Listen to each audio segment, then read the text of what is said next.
Hello, I'm Mark Schaldhouse, and because things on the internet seem to lose their date references, today is Monday, September 25th, 2023.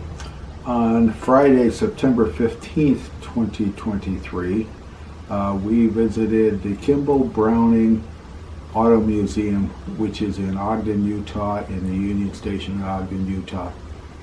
Interesting visit. This is a group of museums. It's 4 museums in one building, and really some really beautiful cars. I think there were 14 cars or so on display. We spent probably 45 minutes there. We didn't spend a whole lot of time. It's not a real big area, 14, 15 cars, and I've got pictures of most of them. I have a couple that I haven't been able to identify. Signage at the museum is really good. There is some folklore. We were told that John Browning, the guy who invented, gunsmith who invented the M2 Browning machine gun, the 1911 Colt, automatic Colt pistol, the Browning high power, a lot of shotguns, whatever, that this was his personal collection, and it was the remnants, and that doesn't appear to be the case.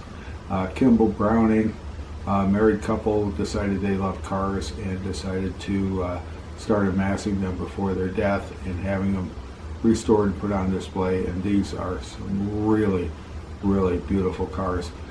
I wish the signage was just a little bit better.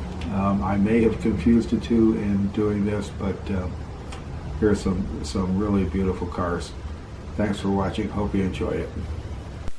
The cars in the museum had great signage. I'm going to show you the signage and then show you the car. The first one's the 1929 Pierce Arrow. It says it lists for $4,800. In references on the internet, I found listings for Pierce Arrows 1929 up to $3,000. Maybe this was a special model. I didn't find a specific model, but this was a convertible, and it does have its special headlights.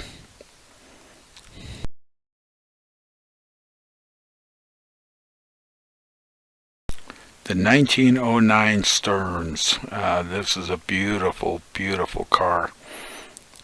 Made by the F.B. Stearns Company, Cleveland, Ohio.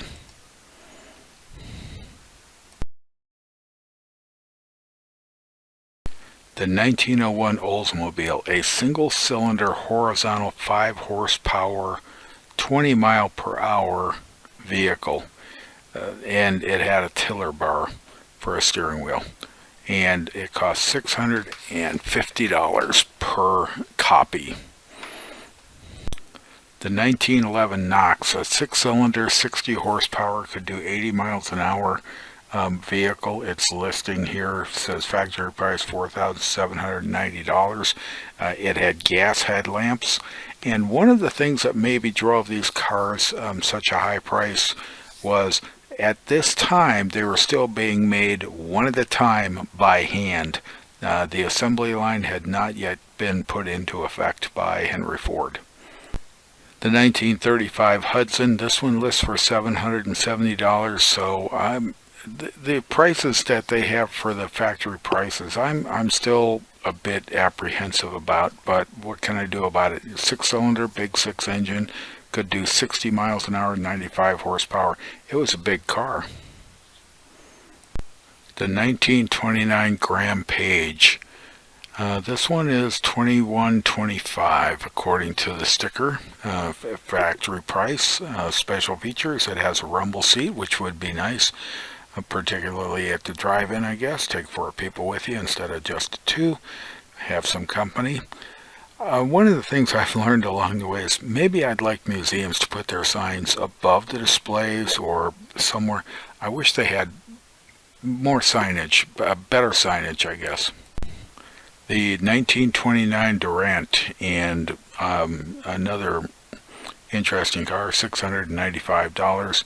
Obviously mass-produced at this point in time, and really nice restoration work on these cars. Love it, and With the windows up, you just get glare when you try to get photos of their well-featured interiors. The 1930 Cadillac, featuring a V16 engine, 175 horsepower.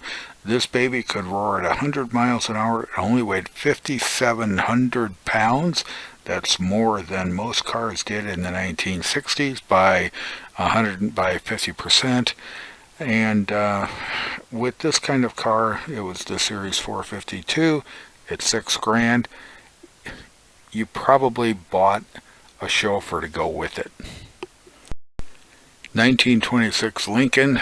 Now we're getting back into Fords, and it's got a V8 engine, 90 horsepower, 85 miles an hour at 4,800 pounds. These were heavy vehicles, very spacious vehicles. I love the seating arrangements in this. 1931 Lincoln, again a V8 powered, 120 horsepower, 90 to 100 miles an hour at $4,600, and with the back seat getting its own windshield and that luggage carrier attached to the back. Frequently these cars came with custom fitted Seamer trunks to fit on those racks.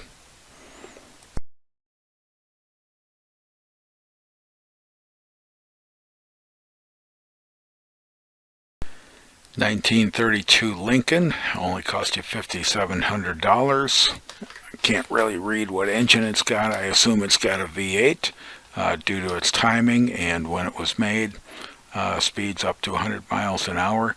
And with these cars, you didn't drive them yourselves. You hired a chauffeur.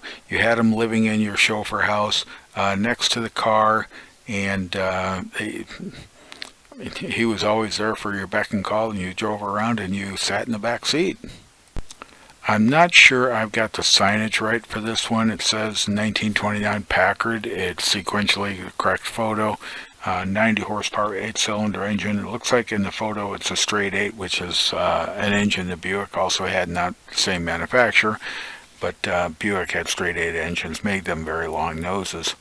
And at 3,800 pounds, very heavy. It was a roadster, a 2-passenger roadster, and this one looks pretty like it's the right vehicle. I hope it's the right vehicle.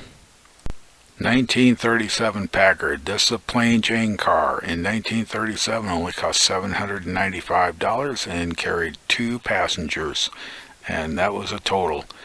The Packard Model 115C could do a whopping 60 miles an hour with its inline 6 engine. This is another one. I'm not sure I have the photo and the car correctly associated. 1926 Lincoln, 8-cylinder engine. It's a V8, again, 90 horsepower, 85 miles an hour, weighed a whopping 4,800 pounds. It's heavier than most cars would be for many, many years. And sport touring, according to the write-up, $4,500. This vehicle is just absolutely perfect, and it's an example of what happens when you have the craftsmanship where they're handmade or very limited production. You get the complete car.